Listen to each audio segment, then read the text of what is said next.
everyone, and welcome to a really special conversation in this Tap In with Amrita series. I'm delighted to introduce our latest guest, Shreyasi Singh, the founder, CEO of Harappa Education. Shreyasi, thank you so much for joining us for this chat. Thank you so much for having me. So looking forward to chatting with you. As always, Amrita. That's so wonderful. Shreyasi, I have to start by introducing you, founder and CEO of Harappa Education. So huge congratulations. This is the first time we're speaking since this monumental move. You're also an author, a published author, including of The Wealth Walas, amongst other things. Shreyasi was the founding director careers of the Vedika Scholars Program for Women, which is something many of us have heard about, especially in the country. And of course, you did start out as a journalist, which is my favorite tribe. So it's lovely to see how you've made, these career transitions. Let me start by asking you, Shreyasi, what was maybe one or two aha moments you had in your career? Because that's quite a jump. It is. I think it's been an interesting life, and I think it's fun to be interesting over the last 8 to 10. I think the aha moment is the ability to articulate really what are the skills you have. I think we have designations as roles, and we feel like that's the role is what we are.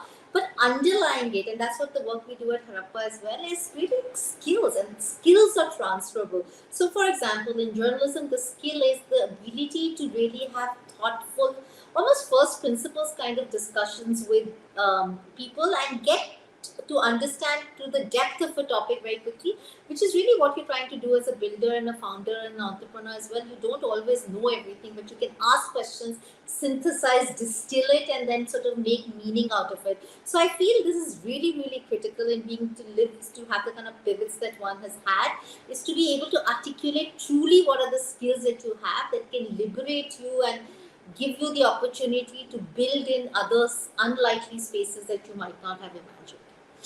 No, that's fantastic. So that does lead me to one question. We know a lot of journalists, of course, that our first tribe.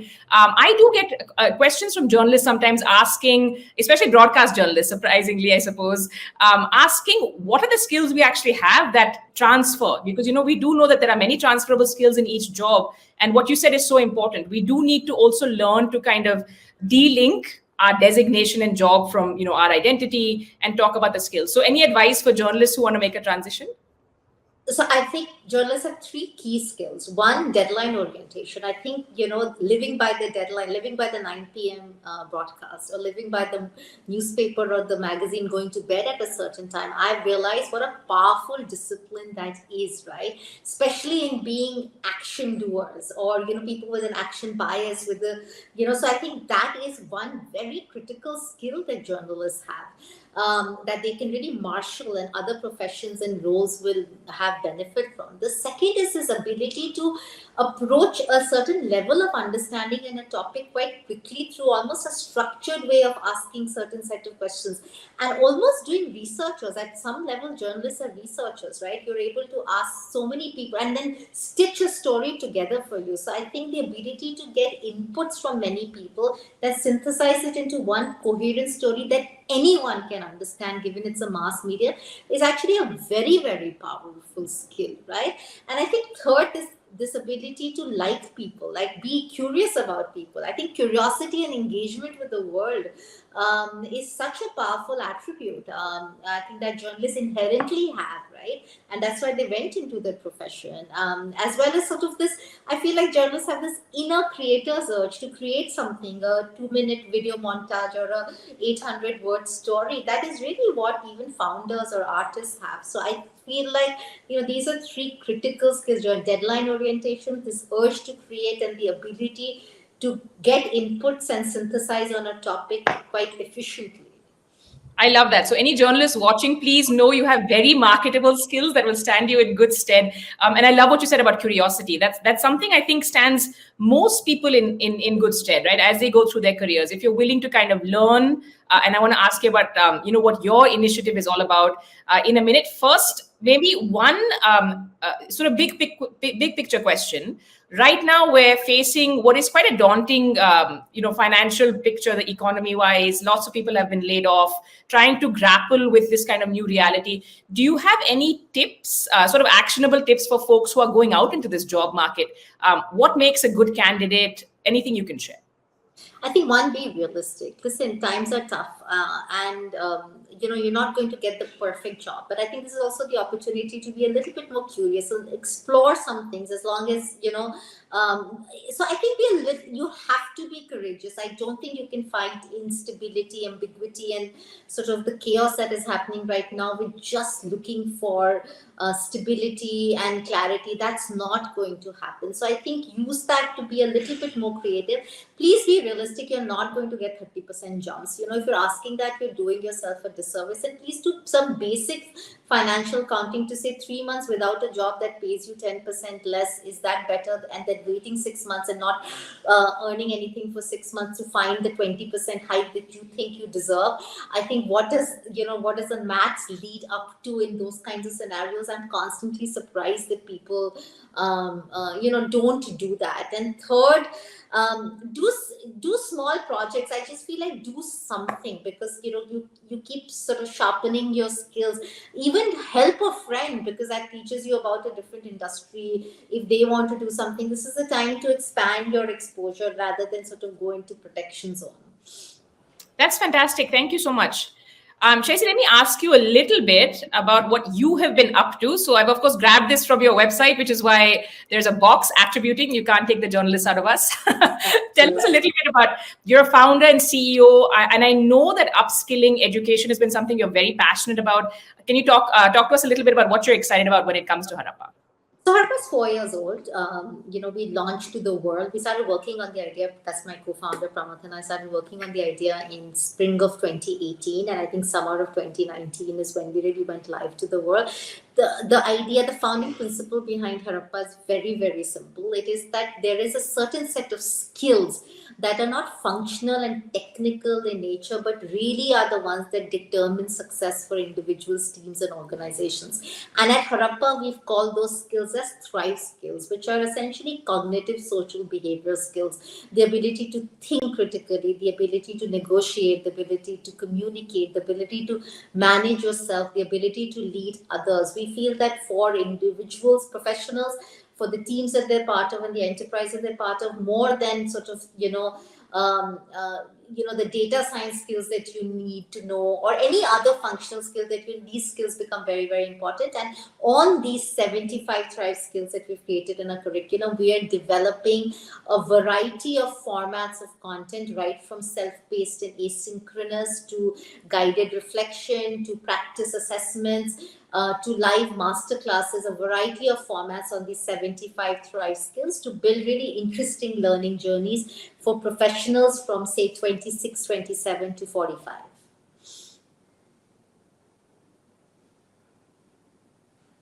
You're mute, Amrita. Let me do that again. Thanks so much. At Tap In, which we just started, we're really passionate about helping especially mid-career women have these opportunities to upskill.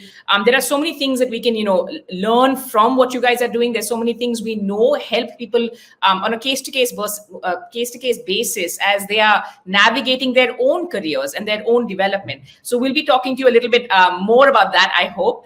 Can I ask you two things? One is on leadership and one is on negotiation. These are two areas that have come up, from these short surveys we've sent out to women who are interested in being part of our network.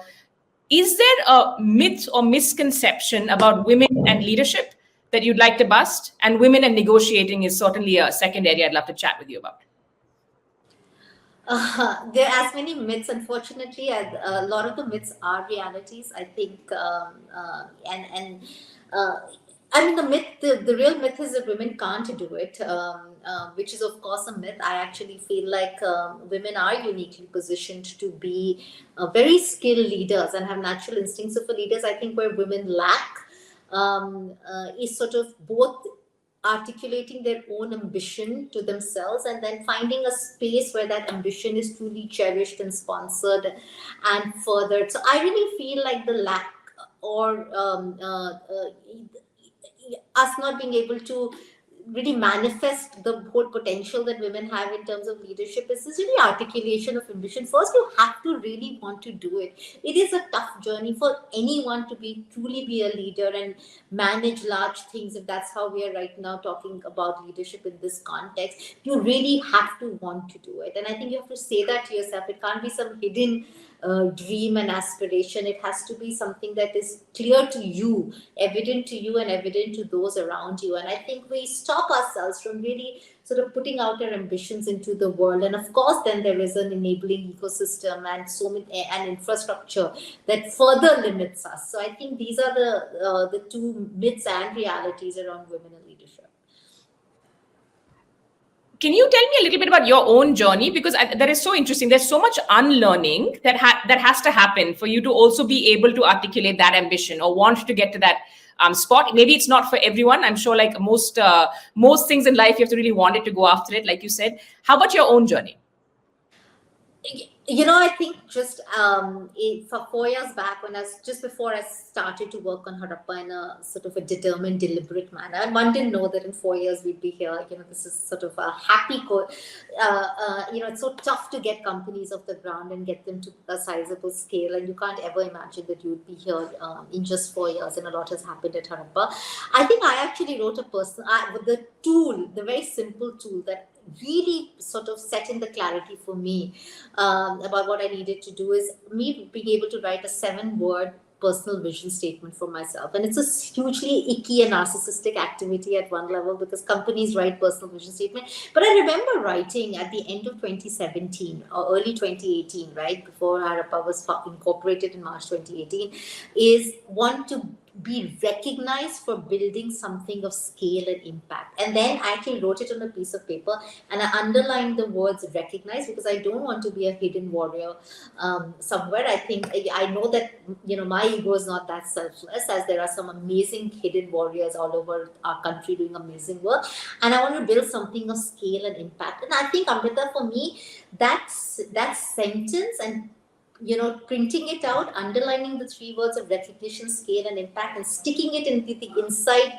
wardrobe door of my wardrobe that I would see it every morning was so powerful and has helped me make so many business decisions on that, because scale and impact means, hey, it has to be tech enabled. That's the one way to get to scale. Impact also means that it has to be large scale impact, right? And we always wanted to build Harappa as a company of scale, to have many learners. Scale also meant that you can't go it alone, you can't bootstrap, which is what determined our funding decisions and the way that we capitalize ourselves. So I think for me that really worked in sort of setting me the clarity, and I still go back to it, like, what am I doing it? Or a lot of our big business decisions concerning Harappa have come from that personal vision statement for me. And I think it has helped me clarify my why so clearly that all of the grunt and the grind and the bruises of running a business, and there's so many and they're painful as hell,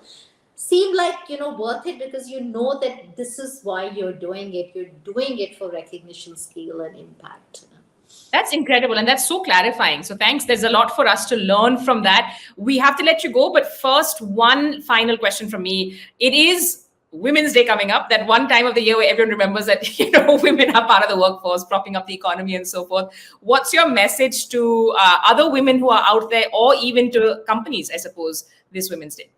So my message to women is, and this is a quote that, again, sort of I've articulated and stuck with me, is absence of obstacle is the only support you need. I feel like we look for too much support, and it's kind of the journeys that people like you and I are, our siblings, spouses, parents, can't really help us in this journey beyond a point, right? I think you'll have to find sort of your own internal response. They can't. Sometimes people are not unwilling, but unable to really help you, or even unable to really understand where your motivations are and what you're trying to do. So as long as somebody's not stopping you, absence of obstacle is the only support you need. In a way, it's very sobering and you don't feel supported, but in a way, I think it's very liberating. You are who you have, and you have to kind of do this journey on your own, fortunately or unfortunately, however it is.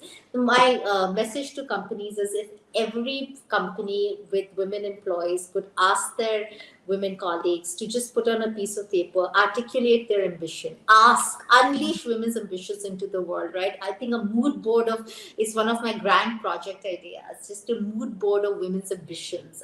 We don't ask people to write that down. We don't ask our friends, our cousins. So that's my tip to anybody who is in any custodianship of any women colleagues. Ask them what they're truly ambitious about. I love that. And that's a great call to action. Anyone watching this, feel free to share with us what your articulated ambition is. And we're going to pass that on to Shreyasi when we see her next. Thank you so much, Shreyasi, for taking the time. Thanks for what you're building. And for those of you who have been, thanks for watching.